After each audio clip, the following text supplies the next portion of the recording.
Mulher virtuosa, quem a achará? O seu valor muito excede o de finas joias. O coração do seu marido confia nela e não haverá falta de ganho. Ela lhe faz bem e não mal todos os dias da sua vida. Busca lã e linho e de bom grado trabalha com as mãos. É como um navio mercante, de longe traz o seu pão. E ainda à noite já se levanta, dá mantimento à sua casa e a tarefa às suas servas. Examinam a propriedade e adquire-a, planta uma vinha com as rendas do seu trabalho. Cinge os lombos de força e fortalece os braços. Ela percebe que o seu ganho é bom, a sua lâmpada não se apaga de noite. Estende as mãos ao fuso, mãos que pegam na roca. Abre a mão ao aflito e ainda a estende ao necessitado. No tocante à sua casa, não teme a neve, pois todos andam vestidos de lã escarlate. Faz para si cobertas, veste-se de linho fino e de púrpura. Seu marido é estimado entre os juízes, quando se assenta com os anciãos da terra. Ela faz roupas de linho fino e vende-as, e dá cintas aos mercadores. A força e a dignidade são os seus vestidos. E quanto ao dia de amanhã, não tem preocupações. Fala com sabedoria, e a instrução da bondade está na sua língua. Atende ao bom andamento da sua casa, e não come o pão da preguiça. Levantam-se seus filhos e lhe chamam ditosa. Seu marido a louva, dizendo: muitas mulheres procedem virtuosamente, mas tu a todas sobrepujas. Enganosa é a graça e vã a formosura, mas a mulher que teme ao Senhor, essa será louvada. Dai-lhe do fruto das suas mãos, e de público a louvarão as suas obras. Amém. Deus, depois de criar o universo e todas as coisas, Ele culmina a criação criando o homem, à sua imagem e à sua semelhança. E quando Deus foi criar o homem, Deus botou a mão no barro. Mas quando Deus foi criar a mulher, usou uma matéria-prima melhorada. Ele fez a mulher do osso. Talvez daí venha o ditado: osso duro de roer.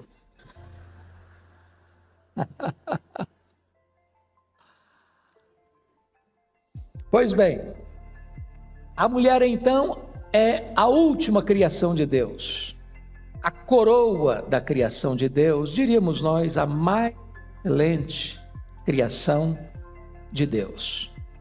Esse texto é uma homenagem às mulheres e não poderia terminar este poético livro da Bíblia, livro da sabedoria, de outra maneira, senão enaltecendo a mulher. Este livro é um acróstico, aliás, esse texto lido é um acróstico na língua hebraica, onde cada versículo desse texto começa com uma letra do alfabeto hebraico, para enaltecer a mulher. E aqui quero destacar então o decálogo da mulher virtuosa. A primeira virtude que esse texto descreve é que esta mulher é preciosíssima. Olha o versículo 10 comigo. Mulher virtuosa, quem a achará? O seu valor muito, não excede não, muito excede o de finas joias. Significa que a mulher, a esposa, a mãe, é melhor do que riquezas. Um homem pode ter muito dinheiro, mas o dinheiro não relaciona com ele, não traz satisfação plena a ele, não lhe dá plena felicidade. É por isso que a Bíblia diz que a casa e os bens vêm como herança dos pais, mas do Senhor a esposa prudente. Ainda o que acha, uma esposa achou o bem e encontrou a benevolência do Senhor. Eu quero dizer que você não apenas é preciosíssima, mas você é uma obra rara. Porque a pergunta fica no ar: quem a achará? Tem gente que está procurando até hoje. Mas quem encontrou, sabe que esta mulher vale mais do que finas joias. Ela é preciosíssima. Mas, em segundo lugar, essa mulher não é apenas preciosíssima, ela é também confiável. Olha o verso 11 comigo. O coração do seu marido confia nela, e não haverá falta de ganho. O ponto básico aqui é que se constrói uma relação conjugal fundamentada ou fundamentado na confiança. Eu sou do meu amado e o meu amado é meu. É olhar nos olhos, é ter serenidade, é ter descanso, é não ter medo, não ter ciúme, insegurança, é viver com o coração descansado, é entender que a esposa é um jardim fechado, uma fonte reclusa. E esta é uma realidade, irmãos, que parece-nos que está sendo minada na nossa geração. Permissiva, de ética flácida, de valores frágeis. Eu estive pesquisando este assunto quando escrevi o livro Casamento, Divórcio e Novo Casamento, no ano 2001. Ainda morava nos Estados Unidos naquela ocasião. E nas pesquisas que fiz naquela época, 75% dos homens e 63% das mulheres na América, até os 40 anos, já tinham sido infiéis ao seu cônjuge pelo menos uma vez. Isso é uma tragédia. Isso é o colapso. Isso é um desmoronamento, um desbarrancamento da virtude. Mas esse texto diz que esta mulher é confiável. O coração do seu marido confia nela. Terceira virtude que o texto destaca é que essa mulher não é apenas preciosíssima e não é apenas confiável, ela é abençoadora. Olha comigo o verso 12. Ela faz bem e não mal todos os dias da sua vida. Ela lhe faz bem e não mal todos os dias da sua vida. Eu destaco aqui duas coisas nesse versículo. Primeiro, ela é uma aliviadora de tensões. Ela faz bem e não mal. Porque algumas mulheres parece que fazem mal ao marido. Parece que a vida se transtorna. A Bíblia chega a dizer em Provérbios que é melhor morar no deserto do que com a mulher rixosa. Melhor no canto do eirado do que uma mulher que, desculpem-me da expressão bem vulgar, azucrina a vida do marido. É um gotejamento diário. O cara não tem paz, não tem sossego. Mas essa mulher faz bem e não mal. Ela é bálsamo, ela é aliviadora de tensões. Mas note você que na parte B do versículo, ela é estável emocionalmente todos os dias da sua vida. Não é apenas um dia na semana. Não é aquele tipo de mulher que beija e morde, belisca para depois assoprar. Mas ela é estável. Os biógrafos do grande estadista americano, 16º presidente dos Estados Unidos, Abraham Lincoln, afirmam que a maior tragédia da vida de Lincoln não foi o seu assassinato, foi o seu casamento com Mary Todd Lincoln. Os biógrafos dizem que o apelido mais bonito que ela botava nele era macaco,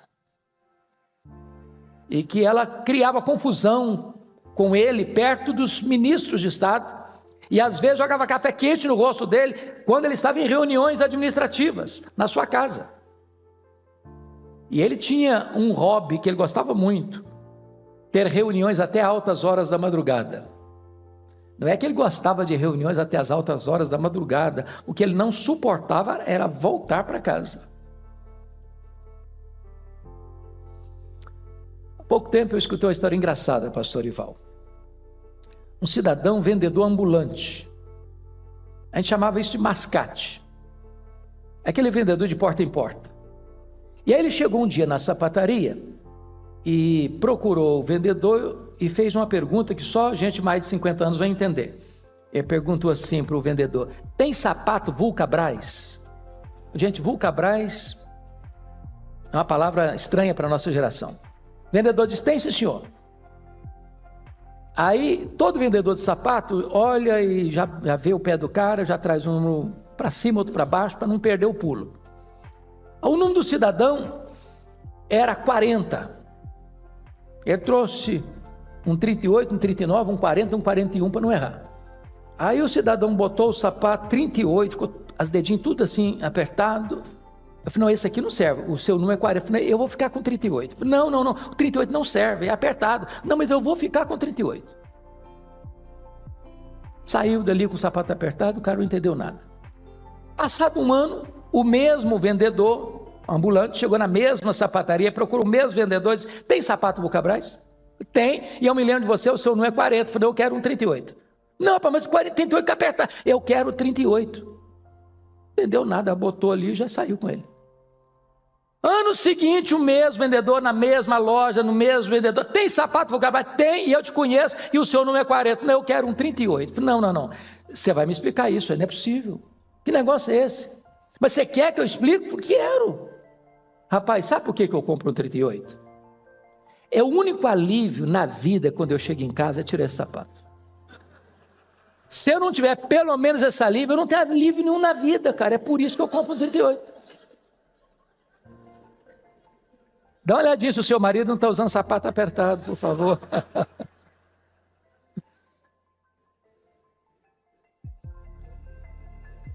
A quarta marca dessa mulher é que ela era trabalhadora. Trabalhadora. Olha comigo o versículo 15. É ainda noite, já se levanta e dá mantimento à sua casa e tarefa às suas servas. Essa mulher era uma empresária, ela tinha servas, não apenas serva.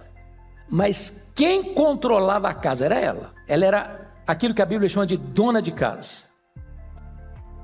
Que não basta ter pessoas para servir você na sua casa, se você não tem o controle da sua casa. Aliás, notinha de rodapé: os maridos deviam ser mais sábios e não mexer muito. A casa é da mulher, sabia? Quem manda lá é a mulher. Onde bota os móveis, tem gente que bota móvel de um jeito, bota do outro. Território dela. O marido sábio não se envolve com isso. Trabalhador levanta cedo e dá ordens, faz isso, faz aquilo outro, faz desse jeito, faz daquele jeito. A mulher é uma administradora doméstica. Mas note o versículo 27 comigo: atende ao bom andamento da sua casa e não como o pão da preguiça. Sabe o que significa isso? A casa dela está em ordem. Sabe o que significa ter a casa em ordem? Você pode receber uma visita de surpresa sem passar vergonha. Você chegou numa casa de surpresa e parece que um tsunami passou por ali? Se você abrir o guarda-roupa, tem acidente doméstico, cai tudo em cima de você. Essa mulher, ela é trabalhadora e mantém a casa dela em ordem. Mas vejam vocês que ela também é uma mulher empreendedora. Se você olhar comigo o verso 13: busca lã e linho, de bom grado trabalha as mãos. 14: é como um navio mercante, de longe traz o seu pão. E prossegue aí, olha aí comigo, versículo de número 17 e 19: cinge os lombos de força, fortalece os braços. Ela percebe que o seu ganho é bom, a sua lâmpada não se apaga, né, de noite. E lá no versículo 24 ainda diz: faz roupas de linho fino e vende-as, dá cinta aos mercadores. A mulher é uma empresária, ela viaja, ela decide, ela compra, ela vende, ela tem lucro, ela tem independência para pensar, para decidir, para agir. Ela é trabalhadora. Essa é a marca dessa mulher. Mas em quinto lugar, essa mulher é previdente. Olha comigo, versículo 21. No tocante à sua casa, não teme a neve, pois todos andam vestidos de lã escarlate. Era o caso na época do frio chegar, e muito frio, e não tinha todos os recursos que você atravessa a rua e compra a roupa que você quiser, do jeito que você quiser. Ela era previdente, ela antecipava soluções. previdente, nos cuidados da família, nos cuidados da vestimenta, nos cuidados da casa. Ela era organizada. Ela tem tempo para Deus, ela tem tempo para o marido, ela tem tempo para os filhos, ela tem tempo para o próximo, ela tem tempo para casa, ela tem tempo para ela. Ela é organizada. Mas mais do que isso, olha o versículo 25, parte B. E quanto ao dia de amanhã, não tem preocupações, ela não é ansiosa. Eu sei que hoje também não tem mais mulheres ansiosas no nosso meio, não é verdade? Ansiedade é um mal. A ansiedade drena as energias. A ansiedade estrangula você. E ela não é ansiosa porque ela antecipa soluções. Ela é proativa. Ela vê que o problema vai chegar e ela já traz solução antes do problema chegar. Ela resolve as coisas. Mas em sexto lugar, essa mulher é generosa. Olha comigo o versículo 20. Abre a mão ao aflito e ainda a estende ao necessitado. Note aqui que ela tem duas ajudas. Primeira é emocional. Nem toda pessoa que precisa de ajuda é porque é pobre, está precisando de comer, não. Tem gente que é rica e está precisando de ajuda, emocionalmente. De uma palavra, de um conselho, de um consolo, de uma orientação na vida. Essa é a pessoa descrita aqui como aflito. Mas essa mulher, ela é mais do que isso, ela é generosa, porque o verso 20b diz, e ainda a estende ao necessitado.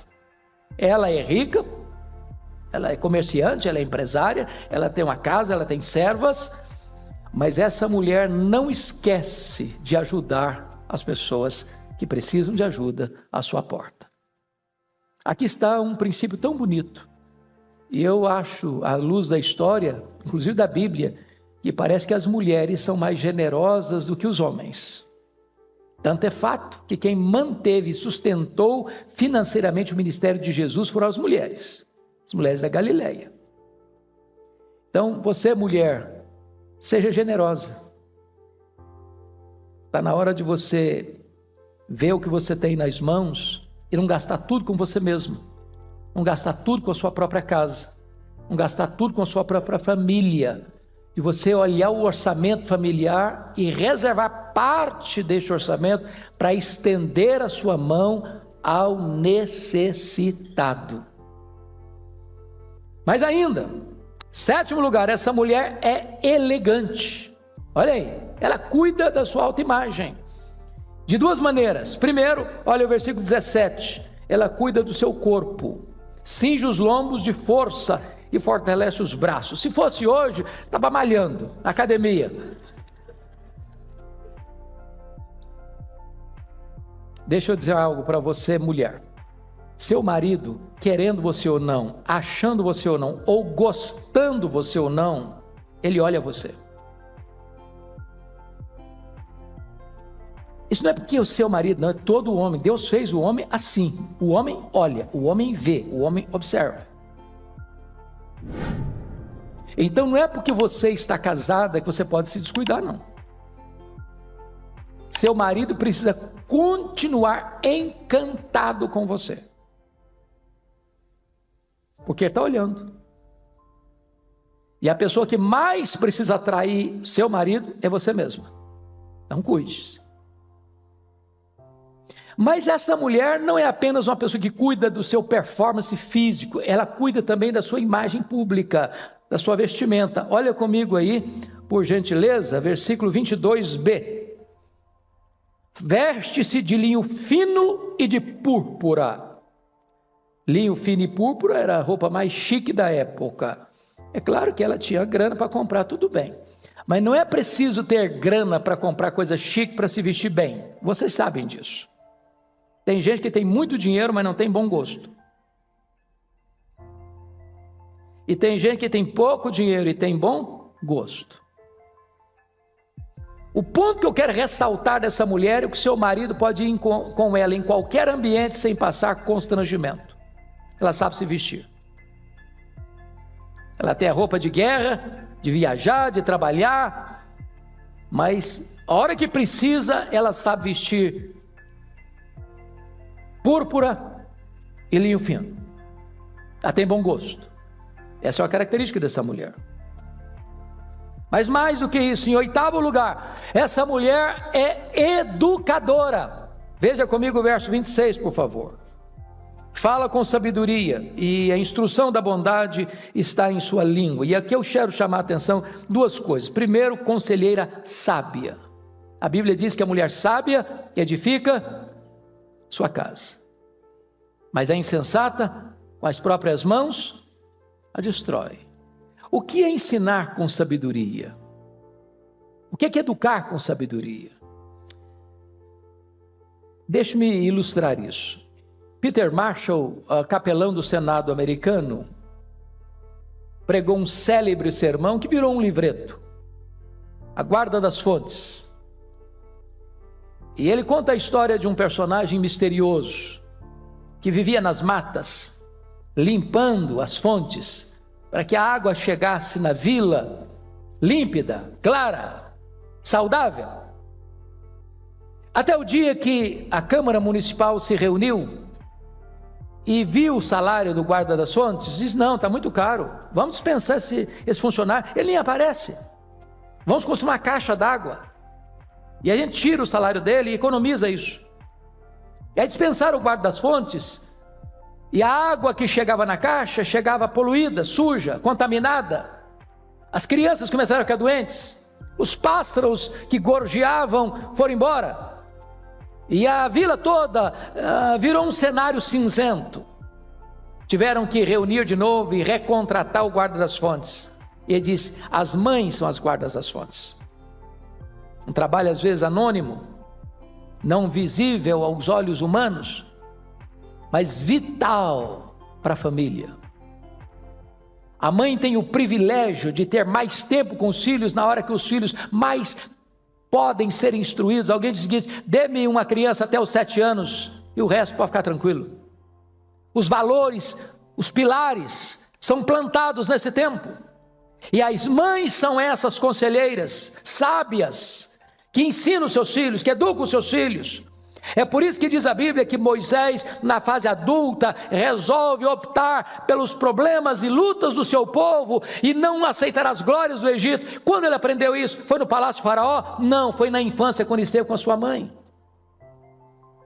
Mas mais do que isso, essa mulher tem um ensino, versículo 26, a instrução da bondade está na sua língua. Bondade é um termo muito curioso, porque a Bíblia só fala de um homem que foi bom na Bíblia. O único homem chamado de bom na Bíblia foi Barnabé. Barnabé era um homem bom, cheio do Espírito Santo e de fé. Eu não estou falando de Jesus, ele é o próprio Deus feito homem. Quando você vai olhar a vida de Barnabé, Barnabé foi alguém que sempre investiu no outro, sempre pensou no outro, sempre priorizou o outro. Isso é bondade, é quando você olha para o outro com prioridade. Pois as mães têm esse papel glorioso de investir nos filhos, de pensar nos filhos. Se tiver um único pão para repartir entre mãe e filho, a mãe diz: eu estou sem apetite hoje. Ela pensa primeiro nos filhos, ela dá o melhor para os filhos. Isso levou Abraham Lincoln, cujo pai morreu quando ele era ainda criança, dizer que tudo que ele tinha na vida ele devia à sua mãe. E ele disse mais: um filho que tem uma mãe que ora por ele, nunca é um filho pobre. Mas, em 9º e penúltimo lugar, essa mulher é piedosa. Piedosa. Veja comigo, versículo de número 25. Está escrita aí a parte A: a força e a dignidade são os seus vestidos. A roupa mais bonita que essa mulher tem no seu guarda-roupa, a indumentária mais chique que ela tem, não são seus vestidos de linho, ou de lã, ou de púrpura, mas é a sua dignidade, é o seu caráter, é a sua honra. Mas ainda, olha comigo o verso de número 30, quando está escrito aí: enganosa é a graça e vã a formosura, mas a mulher que teme ao Senhor, essa será louvada. Então preste atenção aqui, as meninas, as solteiras, as jovens casadas, É bom que você cuide da sua imagem. É bom que você, às vezes, receba um banho de loja. É bom que você, de vez em quando, ou semanalmente, vá num bom salão, faça o seu cabelo, use os melhores cosméticos. Isso é muito bom. Marido agradece. Sobretudo se for num salão mais barato. Agora, não pense você que o seu valor está nisso.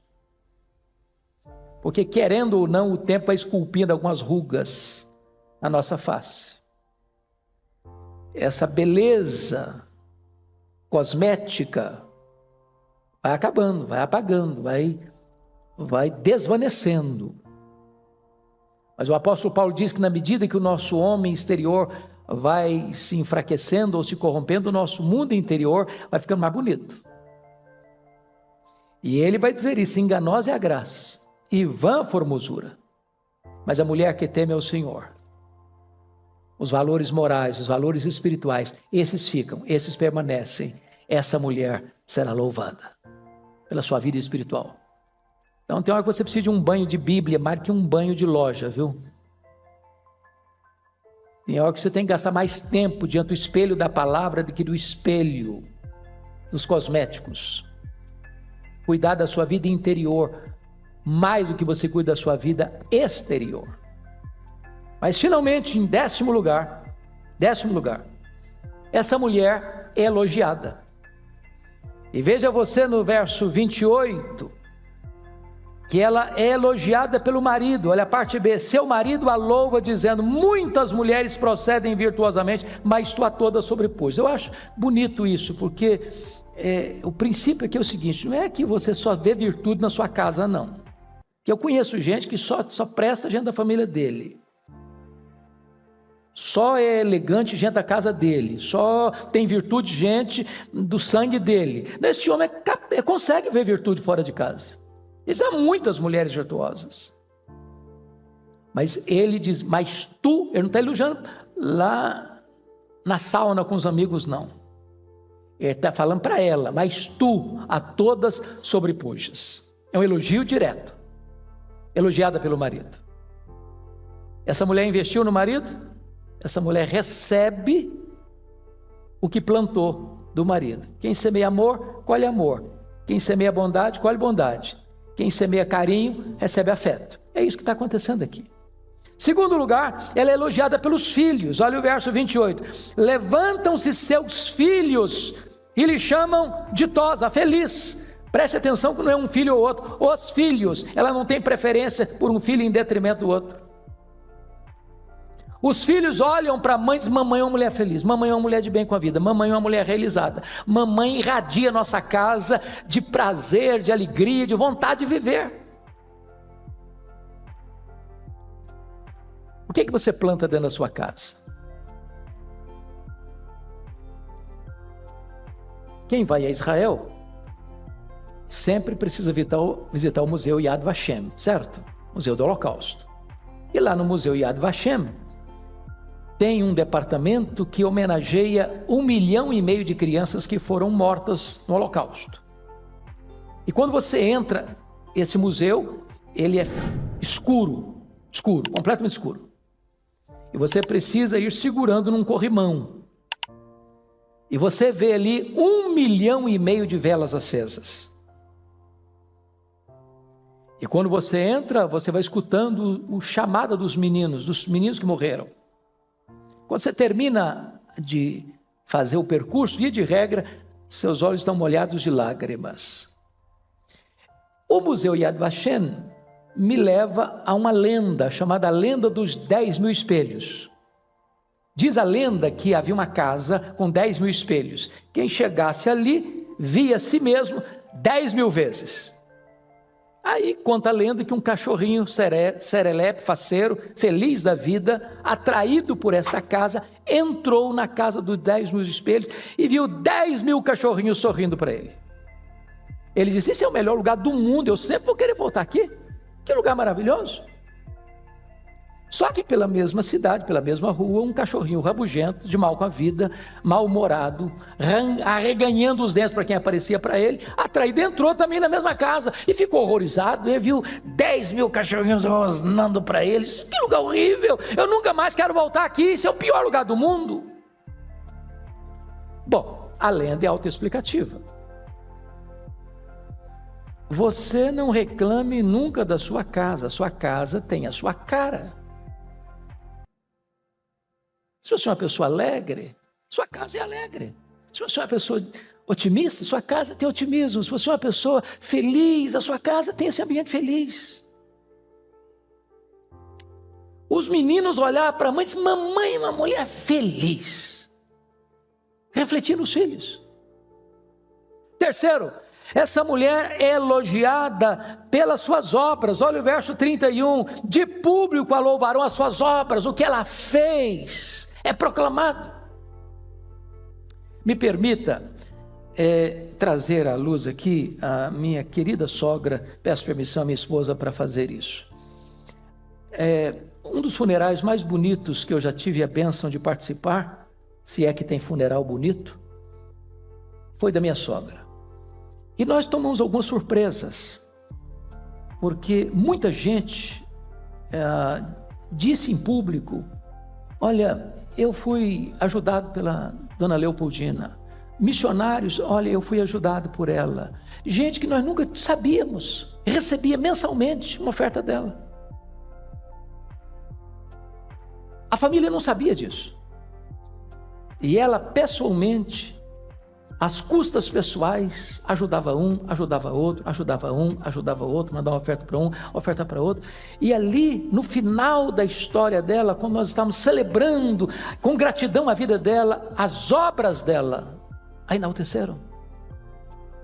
Mas finalmente, essa mulher é elogiada por Deus. Olha o versículo 30. Enganosa é a graça e vã a formosura, mas a mulher que teme ao Senhor, essa será louvada. Louvada pelo marido, louvada pelos filhos, louvada pelas suas obras, louvada pelo próprio Deus. Ela não tem só aprovação na terra, ela tem aprovação no céu. Não só a aprovação dos homens, mas a aprovação de Deus. E eu quero concluir trazendo a vocês um dos mais belos poemas escritos na história de Victor Hugo, o mais famoso poeta romântico da França do século XIX, que compôs um dos mais belos poemas em homenagem às mulheres: O Homem e a Mulher. O homem é a mais elevada das criaturas e a mulher é o mais sublime dos ideais. Deus fez para o homem um trono, Deus fez para a mulher um altar. O trono exalta, o altar santifica. O homem é o cérebro, a mulher o coração. O cérebro produz luz, o coração produz amor. A luz fecunda, o amor ressuscita. O homem é gênio, a mulher é anjo. O gênio é imensurável, a mulher é indefinível. A aspiração do homem é a suprema glória, a aspiração da mulher é a virtude extrema. A glória promove a grandeza, a virtude conduz à divindade. O homem tem a supremacia, a mulher a preferência. A supremacia significa força, a preferência representa o direito. O homem é forte pela razão, a mulher é invencível pelas lágrimas. A razão convence, as lágrimas comovem. O homem é capaz dos maiores heroísmos, a mulher é capaz dos maiores martírios. O heroísmo nobilita, o martírio sublima. O homem é o código, a mulher é o evangelho. O homem é a águia que voa, a mulher é o rouxinol que canta. Voar é dominar o espaço, cantar é conquistar a alma. O homem tem um fanal, a consciência. A mulher tem uma estrela, a esperança, o fanal guia, a estrela salva.